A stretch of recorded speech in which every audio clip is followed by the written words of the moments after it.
TPA ya, matematika, fisika, kimia, dan juga pengetahuan umum. Ya tentunya kalau kalian pengen masuknya pelayaran, ada dong pertanyaan-pertanyaan tentang pelayaran. Masa iya ditanya tentang kapal nggak tahu gitu.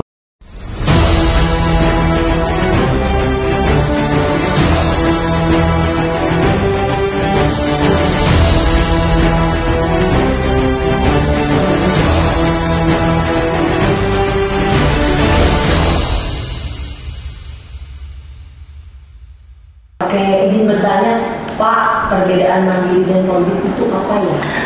Perbedaan mandiri dan polbit. Jadi gini teman-teman sekalian, ini banyak banget yang bertanya masalah ini. Yang paling mendasar adalah perbedaannya terkait dengan biaya. Itu yang pertama. Kemudian yang kedua, perbedaannya itu masalah lulusan. Kenapa saya katakan masalah biaya dan lulusan? Kalau masalah biaya, otomatis kalau polbit kan masih mendapatkan subsidi dari pemerintah. Subsidinya itu khususnya di biaya diklat. Sedangkan mandiri itu semuanya dibebankan kepada taruna atau taruna sekalian, atau calon taruna sekalian, atau dibebankan kepada mahasiswanya.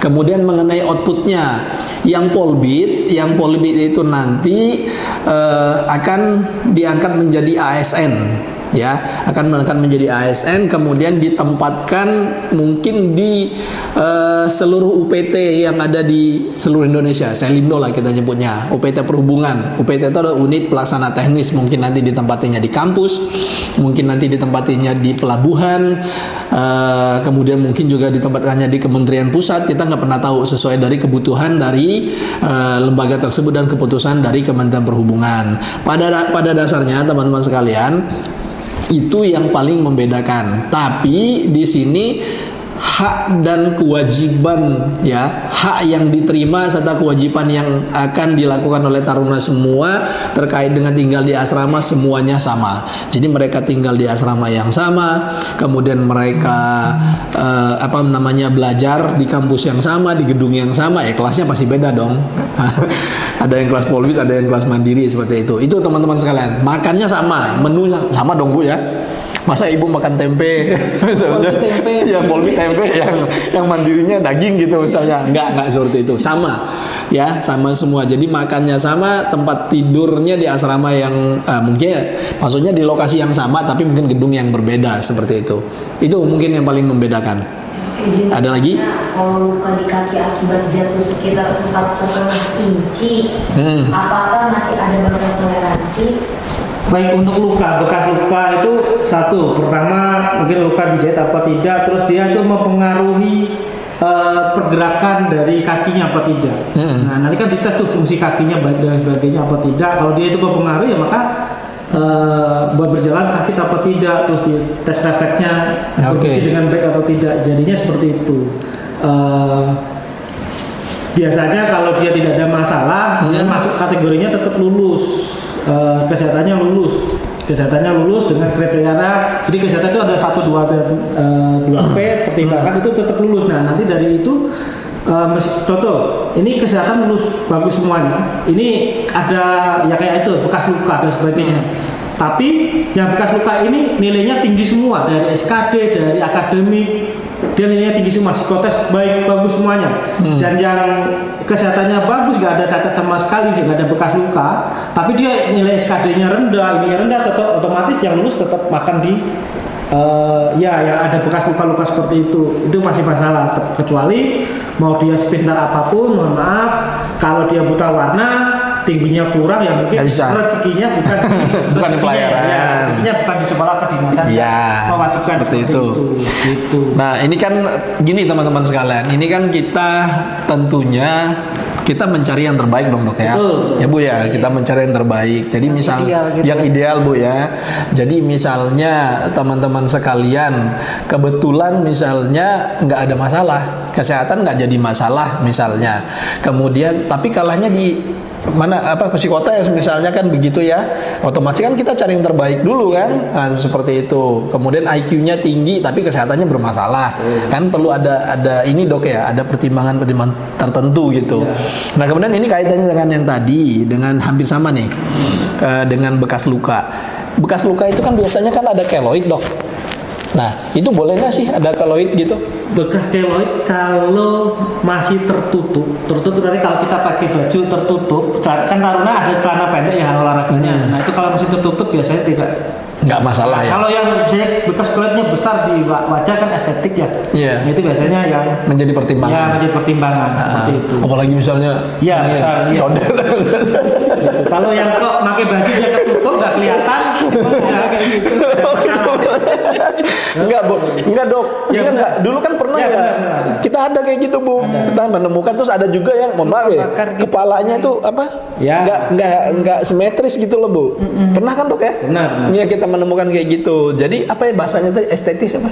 Estetik gitu loh ya. Estetik. Kalau estetik kan ada ininya di apa bekas codetnya di wajah besar dan sebagainya. Tapi kalau bekas codetnya mungkin Di tangan di sini ketutupan ketutup. baju ya nggak apa-apa ya. Masih Nah, toleransi. ini Dok, ini pertanyaannya kayaknya sih apa ya, menggelitik gitu. Tapi benar juga. Dia normal. Matanya normal. Iya. Ngelihatnya normal, tapi juling. Estetik gitu jatuhnya. Oh gitu ya. Ya, di juknisnya itu ada penilaian kalau juling tidak boleh estetik. Tetap nggak boleh ya, Iya. juling. Polbit pasti Apalagi polbit dong. Ya, ntar aja ngobrolnya begini Li. Perasaan kita dia ngeliatnya kemana gitu. Berjerawat boleh dong? Hah? Berjerawat. ya berjerawat ya masih Boleh dong. Nggak berjerawat. Suruh facial dulu. Suruh facial dulu. Kalau berpanu nggak boleh. Enggak, maksud saya gini loh. Maksud saya gini, Dok. Ini pernah ngobrol nih Bu sama dokter tuh. Paling tidak gini loh. Ini dokter juga waktu itu pernah bilang.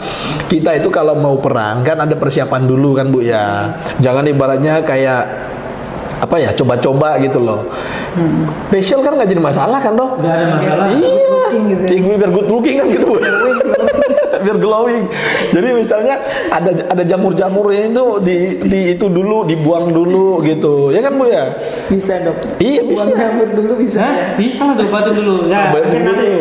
ini tips-tips untuk Nah, ini tips gitu. untuk menghadapi seleksi kesehatan. Jika sobat Poltekkes Banten merasa sehat, selama ini merasa sehat nggak ada sakit dan sebagainya, ya sudah nggak usah melakukan prepare untuk medical check up terlebih dahulu karena ya medical check up itu juga mahal kan, apalagi kalau terbatas dengan biaya dan sebagainya juga Yeah. kasihan. Kalau nggak ada ya sudah cukup istirahat yang cukup, makanan bergizi, stop merokok, hindari alkohol, olahraga tentunya. Iya. Cukup itu aja, makan sayur, buah dan sebagainya lah. Terus kita perlakuan mata kita dengan baik. Kalau pakai gadget ya ada aturannya lah. Mungkin sobat-sobat Poltekkes ini kan generasi milenial lah, dia bisa di googling gimana cara menjaga mata supaya tidak terjadi gangguan jarak visusnya. Oke. Ya, seperti itu. Jadi cukup itu aja. Tapi kalau merasa kok saya akhir-akhir ini sering sakit, sering lemes dan sebagainya, ya silakan kalau ada uang medical check up terlebih dahulu jauh-jauh hari supaya ada kekurangannya bisa disembuhkan atau diobatin terlebih dahulu. Seperti itu. Kalau oke. tidak merasa yakin sehat, Nggak apa-apa. lakukan pola hidup sehat. Ya, lakukan pola hidup sehat. Cukup istirahat, makan makanan bergizi, ya. Tidur yang cukup. Tidur yang cukup, istirahat yang cukup itu ya. Dan juga paling penting adalah olahraga. Anak-anak sekarang olahraganya hanya kaki jempol biasanya. Iya. Tapi kalau olahraganya sampai tengah malam gimana, Dok? Wah, olahraga tengah malam ada main bola. Nih, Dok, ada lagi nih. Nah. Kalau pakai gigi palsu, Gigi palsu, cintamu palsu. kalau dia yang di depan ini nggak boleh. Gigi Yang di sini nih, gigi Ya, kelinci nih. ya, Gigi kelinci apa nggak sih? boleh. Kalau geraham ini, kan boleh. Oh, kalau enggak geraham gigi ini apa? ada batasnya. Di juknis itu Geraham. maksimal 1,1,1,1,4. Artinya masih boleh. Ya, kalau gigi palsu lebih baik dilepas. Kalau dia gigi geraham ya, dilepas. Kenapa? Takutnya dia lagi kegiatan, takutnya malah ketelan. Ketelan. Karena ditoleransi kalau gigi geraham ini kalau dia tanggal 1 di atas 1, di bawah 1, kanan kiri 1 masih boleh. Kalau pakai gigi emas boleh nggak? Gigi mah nggak boleh. Paling kelihatan yang di depan itu. Jadi estetik. Izin Kak, misalnya tes akademiknya materinya apa saja ya? Tes akademik itu rata-rata materinya bukannya bocoran ya, tapi ini tips saja. Ya rata-rata seperti teman-teman sekalian tes untuk MPTN lah. Jadi dia banyaknya ke eksak, IPA, IPA, apa? TPA ya, matematika, fisika, kimia dan juga pengetahuan umum. Ya tentunya kalau kalian pengen masuknya pelayaran, ada dong pertanyaan-pertanyaan tentang pelayaran. Masa iya ditanya tentang kapal nggak tahu gitu. Kapal belayar, bukan kapal di kereta loh, kapal jalannya di rel. Nah, misalnya begini, ini contoh ya, contoh sederhana misalnya. Apa sih pengetahuan umum tentang pelayaran itu? Ini contoh aja. Misalnya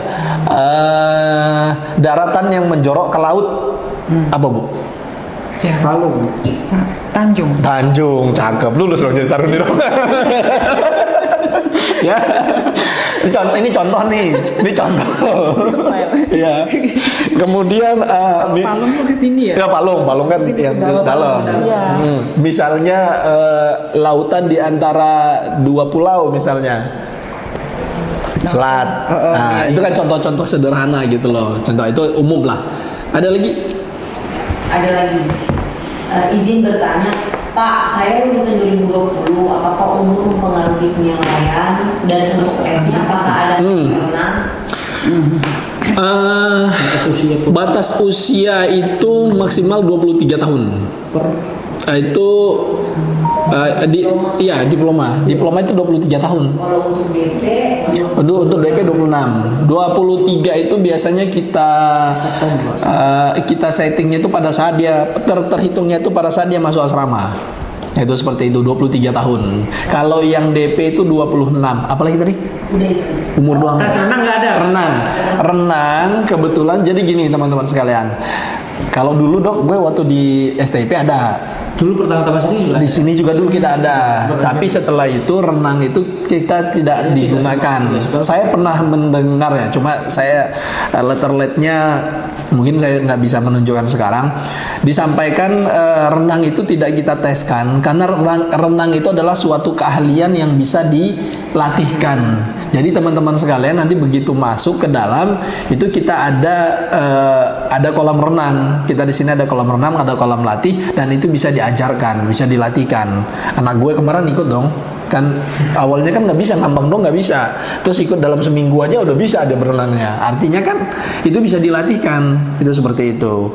Oke, izin bertanya Pak, apakah Nautika wajib bahasa Inggris? Bisa bahasa Inggris? Kalau dikatakan wajib, sebenarnya apa ya? Mungkin bukan wajib kali Dok ya. Sunnah. Nggak wajib. Nilai lebih. Nilai sunnah muakkad kali ya. Mungkin nilai lebih ya. Nggak tahu loh. Banyak nggak tahu. Jadi gimana? Oh, sunnah muakkad itu dalam kata gini, seperti tadi dokter bilang, itu adalah apa tadi? Nilai lebih. Ya, nilai lebih bagi teman-teman sekalian karena gini, berlayar itu kan kita tidak ada batasan, hanya berlayar di Indonesia saja. Kemudian hanya berlayar di lingkungan perairan terdekat misalnya. Tapi kan kita untuk komunikasi. Kalau misalnya teman-teman bisa menguasai bahasa asing, itu akan lebih bagus lagi. Paling tidak ya belajarlah, jangan cuma yes no I love you aja Bu, gitu. Oke, izin bertanya Bapak Ibu, pendaftaran mandiri ada berapa gelombang ya? Pendaftaran mandiri untuk sementara baru kita buka di gelombang pertama, tapi nanti sesuai dari keputusan pimpinan, kalau misalnya ada arahan untuk ada penerimaan kembali, mungkin kita akan buka di gelombang kedua. Tapi pengalaman yang sudah pernah kita buka sampai 2 gelombang. Ya, gelombang pertama dan gelombang kedua seperti itu. Oke, izin bertanya kembali Pak, apakah Taruni boleh memilih jurusan teknik permesinan kapal? Oh, boleh. Tentu boleh dong. Biar ada seger-segernya gitu. Gue iklan boleh nggak? Boleh. Ada di channel YouTube saya, ya. Jadi boleh dong. Ujung-ujungnya ke situ. ada di channel YouTube saya, subrek ya, subrek nanti di David Rick. Nah, nama channelnya David Rick ya. Itu pernah saya bikin Taruni yang lulus di permesinan kapal yang tahun lalu. Yang di lapangan ngomong Bu, Ibu udah subrek belum? Pelanggaran nih. Udah pernah jadi narasumber saya, belum pernah subrek nih. Boleh, sangat boleh. Jadi teman-teman sekalian untuk jurusan nautika, jurusan permesinan kapal, jurusan MTL boleh untuk yang perempuan, asalkan jangan setengah perempuan. Gitu ya. Yang mana tuh, Bu? Setengah perempuan. Gender kita cuma dua ya. Pokoknya intinya gender kita cuma dua, yaitu laki-laki dan perempuan. Ntar dulu sebelum pertanyaan lain, gue mau nanya nih, Bu Baindah.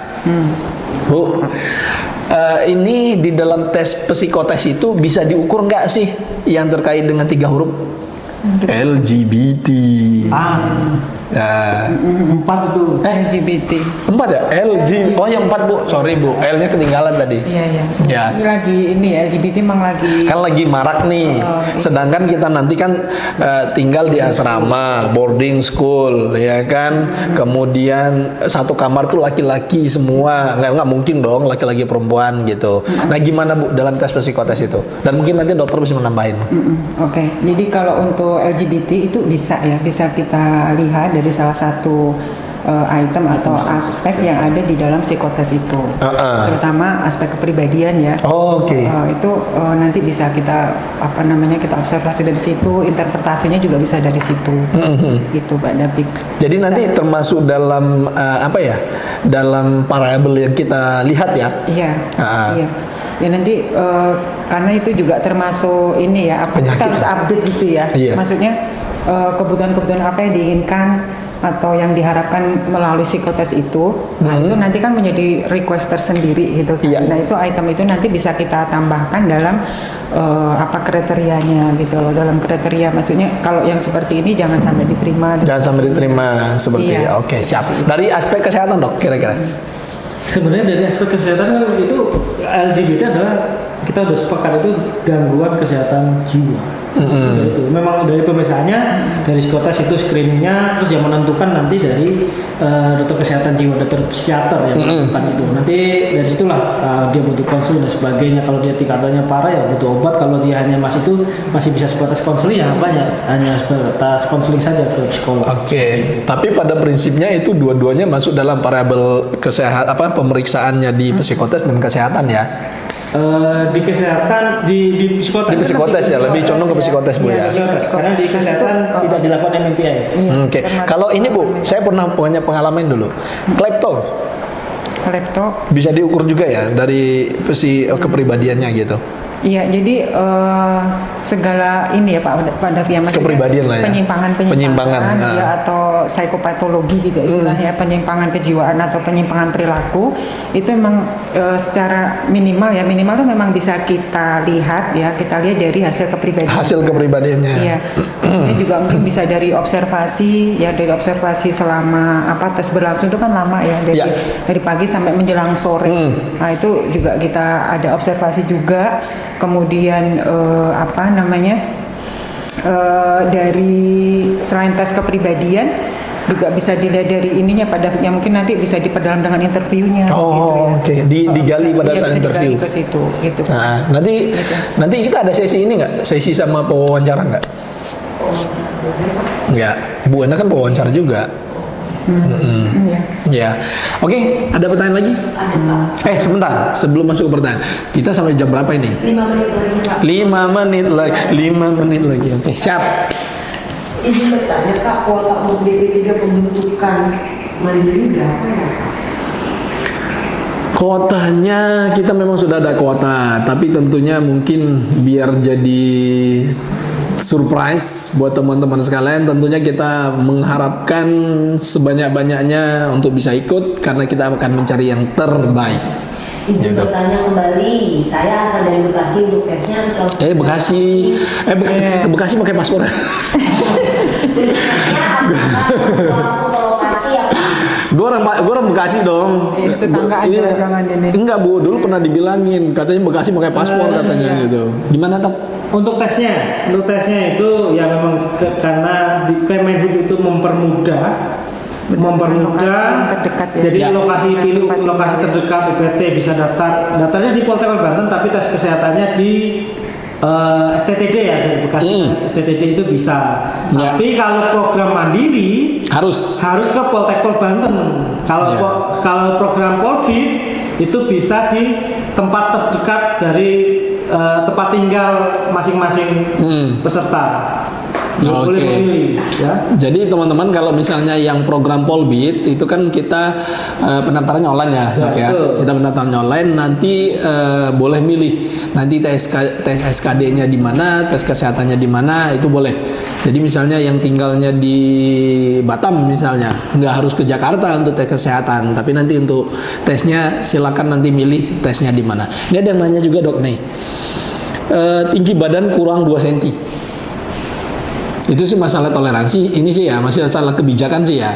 Yang Masalah pastinya kebijakan. kita sudah punya rule ya. Iya, rule. Kita Artinya sudah diatur. Yaitu kalau misalnya yang dibutuhkan 60, sedangkan yang tingginya 160 sudah lebih dari 60, otomatis ya yang kurang Betul. 2 cm Oke. secara otomatis. ya siap. Jadi pasti yang pastinya teman-teman sekalian kita berdasarkan kepada persyaratan yang sudah kita publish ke teman-teman lain, itu kita mencari yang terbaik ya, kita mencari yang terbaik. Tapi kalau misalnya kurang-kurang 1 cm dengan pertimbangan lain atas kebijakan dari apa namanya forum rapatnya, ya itu hal yang lain ya, seperti itu. Jadi pada dasarnya kita mencari yang terbaik di antara semua peserta yang nggak ikut seleksi. Kemudian apa lagi nih? Ini banyak sih sebenarnya. Boleh. Iya. Cukup ya waktunya ya. Punya bekas luka cakar, tapi bekas tersebut sudah agak hilang. Di mana lokasinya? Kan tadi saya bilang kalau tidak mengganggu estetik, Nggak ya apa-apa. nggak ada masalah. Estetik itu artinya ya di muka ini kelihatan, ini kan terekspos itu kelihatan. Tapi kalau luka bekas cakar di tangan ya nggak begitu terekspos dan tidak ada sikatrik jaringan yang tertarik ya. Sikatrik itu jaringan tertarik, biasanya ada bekas luka tapi cekung kayak gitu, biasanya itu juga mempengaruhi estetik ya. Itu kadang nggak bisa, biasanya seperti itu, ada penilaiannya lah, Oke. dipertimbangkan kayak gitu. Oke. Seperti itu. Ada lagi nih, kalau ambeien, ambeien gimana dong? Ambeien tentunya kami juga kalau pas lagi ambeien kami ya ditoleransi kalau nggak salah grade 1 saja. Yang ya, oke. Yang pasti nanti sesuai dengan Ya, hasil sesuai pemeriksaan dengan dulu ya, pemeriksaan, sesuai dengan hasil Karena pemeriksaan. di ambeien itu ada grade 1, grade 2 dan sebagainya. Oke, ada lagi Bu Dina? Izin bertanya, kalau tugas manajemen transportasi laut itu apa, Pak? Kerja di pelabuhan. Kerjaannya mungkin kali ya, bidang kerjaannya kali, bukan tugasnya. Iya. Kalau tugasnya ya belajar lah. Nunggu bidang pekerjaannya, teman-teman udah kita bahas tadi. Kalau manajemen transportasi laut itu bidang kerjanya adalah untuk di darat, ya, baik itu di perusahaan pelayaran ataupun dia masuk ke instansi-instansi pemerintah, masuk ke ASN ataupun yang lainnya, bisa juga masuk ke perusahaan-perusahaan pelayaran, ke pelabuhan. Nah, itu bidang kerjanya di darat. Makanya kalau bahasa kita sering bilang manajemen transportasi laut adalah jurusan pelayaran yang tidak berlayar. Nah, Tapi sekarang belum ada yang belayar. Nggak punya model BSD. oh iya, kalau mau belajar sih boleh dong. Tapi maksudnya dia nanti akhirnya jadi bawahan gitu loh, jadi rating, ya ngapain juga. Oke, waktu udah habis. Siap. Nah teman-teman sekalian, berhubung ini keterbatasan waktu, saya haus Bu. Ini udah kering juga nih, ya. Ini masih banyak nggak pertanyaan yang belum terjawab? Kebetulan sudah selesai, Pak. Ya, ini karena waktu kita juga terbatas, teman-teman sekalian. Ini yang sudah hadir, makasih banget udah menyempatkan diri untuk hadir. Kami sih mendoakan semoga mendapatkan hasil yang terbaik ya. Tapi sebelum kita tutup nih, saya pengen mendengar dulu dari Bu Endah. Bu, tips-tips yang atau persiapan-persiapan sebelum mengikutin psikotes. Monggo. Jadi kalau untuk tipsnya ya ada 5 ya. Ada Ini banyak amat Bu. Iya, Nama dong, nama. 7. ada 5 ya. Yang pertama Iya. persiapan fisik ya, persiapan fisik. Jadi usahakan, dan ini harus tidak boleh ditawar, harus istirahat yang cukup ya, Oke. tidak boleh begadang. Oke. Jangan sampai besok ikut psikotes sekarang mabar sampai Mabar apa, Bu? Mabar, Bu? sampai malam, tengah malam gitu kan. Jadi Beda gaul itu nanti Gaul Bu, mabar apa Bu? Makan bareng. jadi Mabar itu martabak Bu. kemudian itu persiapan fisik ya harus cukup. Kemudian berangkat psikotes itu harus dalam keadaan yang perut terisi gitu, jangan sampai lapar atau sampai ini perutnya sakit nyeri gitu ya, itu jangan sampai seperti itu. Kalau datang bulan gimana Bu? Datang bulan pakai akan ada obat apa gitu ya, penawar Gila, nyeri gitu. kalau boleh dong, nggak boleh nyebutin merek. Gitu, lo tahu loh. Biasa beli berarti. Yang terus pertama, kemudian yang kedua persiapan mental ya. Persiapan mental itu harus afirmasi, sering-sering memberikan afirmasi positif terhadap dirinya apa sendiri. itu Bu? Afirmasi apa Bu? Afirmasi positif itu harus Saya bisa, ngasih saya bisa sugesti, itu. ngasih support, ngasih ngomong ke dirinya sendiri itu hal yang positif gitu. Kamu pasti bisa. Kamu pasti Berarti bisa. sering-sering ngomong di depan kaca gitu Bu ya? Ya enggak, dalam hati bisa, dalam ini juga bisa, secara langsung juga bisa. Saya sering ngomong depan kaca, Bu. Jangan ngasih sugesti yang negatif ke diri kita sendiri gitu kan. Sambil ditunjuk-tunjuk gini Bu, kamu bisa gitu. Itu ya persiapan mental itu. Jadi nanti takutnya kalau terlalu tegang, terlalu stres, ya terlalu khawatir gitu, aduh ini gimana ya kayak gitu. Nah itu nanti justru membuat ini jadi nggak fokus gitu kan, stres kan. Kalau terlalu khawatir, terlalu tegang itu pasti stres. Nah, kalau stres itu akan menurunkan fokus, ya kan. Padahal nanti kalau pas psikotes itu banyak sekali instruksi dalam psikotes itu yang memang kita harus fokus gitu, harus detil memperhatikannya. Kalau minum aqua Bu, ngasih contoh-contoh, dikasih contoh-contoh gitu. Nanti kalau nggak bilang dikit aja kan udah bahaya kan. Dia ngerjainnya kan keliru. Nanti kalau dia ngerjainnya keliru, scoringnya keliru, interpretasinya juga nggak sesuai gitu kan. Makanya harus itu harus pintar mengelola stresnya gitu. Itu yang keberapa Bu tadi Bu? Yang kedua. Oh yang kedua. Jadi maksudnya persiapan secara mental kan. Yang ketiga? Itu yang ketiga. Memanage waktu dengan baik, mengelola waktu dengan baik. Maksudnya jangan sampai datang psikotes tuh telat gitu, udah temennya udah 2 subtes dia baru dateng gitu. Kalau telat bukan nggak boleh masuk Bu? Kalau itu yang ini yang mandiri ya bisa. Yang mandiri boleh ya. Ada toleransi. Kalau yang polbik ini nggak boleh. Iya. Polbik nggak boleh. Kalau yang mandiri Intinya jangan telat lah pulang. Iya jangan telat. Bahkan kalau bisa datang psikotes itu 2 hari sebelumnya. Iya dong Bu, nginep di sini. Iya dong. Datang ke lokasi ya. Lokasi psikotes tuh paling 15 menit sebelumnya gitu. 30 menit. Iyalah, sejam sebelumnya. Sebelumnya 15 menit sebelumnya, jadi tenang, kalau ada instruksi apapun tuh bisa mengikuti dengan baik gitu kan. Itu yang keempat. Yang ketiga. Yang ketiga. Yang keempat, mempersiapkan sarana, kemudian sarana itu kayak papan, peralatan Bu ya? Apa aja peralatan Bu untuk ini? Yang dibutuhkan dan sesuai arahan. Apa Bu biasanya? Biasanya papan jalan. Nanti kita tunggu aja ya. Arahannya bagaimana, misalkan diperbolehkan bawa air minum karena durasinya panjang kan. Jadi kalau sampai nggak boleh minum sama sekali kan kasihan tuh, pasti haus gitu. Kan tadi mabar katanya, bawanya popcorn dong. Gitu ya, jadi bawa air minum. Iya, kalau diperbolehkan bawa makanan kecil, bawa makanan kecil yang membuat tidak repot, tidak mengotori lembar kerja gitu, mungkin biskuit atau apa gitu kan. Saya dulu gini Bu, kalau lagi ngerjain sesuatu itu enaknya sambil ngunyah, tapi ngunyah permen karet boleh nggak? Permen boleh, diperbolehkan. Boleh. Gitu. Pokoknya jangan sampai jatuh terus nempel ke ininya. Langsung digambar permen loh. Gitu kan. Jadi itu dipersiapkan. Jadi sesuai arahan ya. Pensil atau apa-apa, alat tulis menulis, bolpen, jangan sampai pinjem. Itu yang mau fatal juga. Kan kalau pinjem nunggu gitu kan, gantian sama temennya gitu kan juga mempengaruhi waktunya. Gitu, harusnya dia bisa cepat, bisa ngelakuin apa lagi, harus nunggu temennya. Kena misalkan, iya kadang kan karena ini durasinya panjang, kadang di break. Ada yang masih kesempatan untuk sholat ya. Pas bawa sendiri. Iya nunggu ya, gitu kan mengganggu juga. Gitu. Jadi mau kenanya lagi dipinjam laki-laki tadi Bu itu. Bagian bawah jadi sarung. Yang ketiga itu dia yang keempat. Udah kelima Bu? Enggak keempat. Keempat. Ngetes sih. Ngetes ya fokus apa enggak gitu kan. Yang keempat itu udah ya, terus yang kelima yang terakhir berdoa.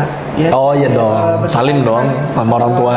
Efeknya itu memberikan ketenangan gitu kan. Kalau kita sudah berdoa itu ada efek tenang gitu loh.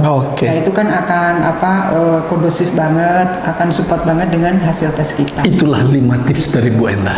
Itu saja ya, 5 tipsnya itu saja. Oke. Nambah satu lagi? Udah nggak bisa.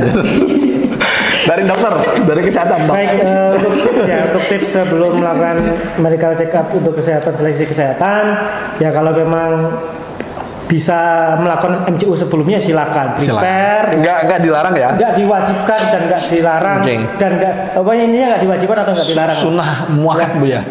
Kalau mampu Oh, gitu. karena biayanya mahal Pak David ya. Biayanya Iya. mahal MCU lah. Berapa sih dok biasanya MCU itu? Kalau MCU kisarannya sih 1,5 sampai 2 juta lah. 1,5 sampai 2 jutaan. 2000 ya. Iya seperti itu. Makanya kalau ada uang dan sebagainya silahkan lah prepare dan sebagainya. Tapi harus jauh-jauh hari, jangan besok tes ini MCU duluan ya, jangan nggak usah, Ya. nggak perlu. Tapi yang paling penting adalah lakukan hal-hal positif lah, lakukan hal positif ya, hindari nilai negatif, tidak kurangi begadang. Kalau stop minuman keras, stop merokok, mulai persiapan dari sekarang, terus istirahat yang cukup, makanan-makanan bergizi dan juga wajib olahraga. Itu saja sih. Yang terakhir dong dok. Hah? Yang terakhir. Yang terakhir Doa. enjoy nikmatin, kalau itu rezekinya dengan doa insya Allah itu akan didapat. Kalau tips dari saya cuma satu teman-teman sekalian. Kalaupun lulus, ya alhamdulillah, enjoy jalannya dengan baik. Kalau tidak lulus, sukses itu tidak harus berevolet. Ya kan Bu? Ya kan dong. Sukses mungkin nggak rezekinya di sini, tapi rezekinya di tempat yang lain, seperti itu. Jadi saran saya juga nih teman-teman sekalian dalam memilih hal ini juga bukan karena dipaksa.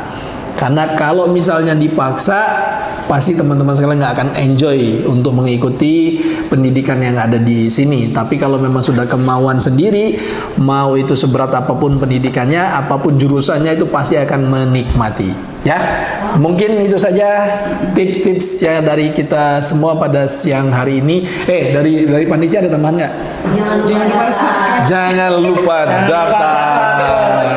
Ya. Politeknik Pelayaran. Jangan lupa daftar ke Politeknik Pelayaran Banten. Kalau saya jangan lupa program Polbit, subrek. diploma Polbit, diploma Mandiri dan juga DP3. Ya, di Polbit D3 Mandiri ya, dan DP3. Silakan, keputusan ada di tangan Anda. DP4 sudah tidak ada programnya, Nggak ada. tadi banyak yang nanya ya. Nggak ada. DP4 sudah tidak ada programnya di Politeknik Pelayaran Banten. Ya, terima kasih teman-teman sekalian. kasih. Sampai ketemu pada kesempatan selanjutnya dan kita tunggu di Politeknik Pelayaran Banten. Assalamualaikum warahmatullahi wabarakatuh. Waalaikumsalam.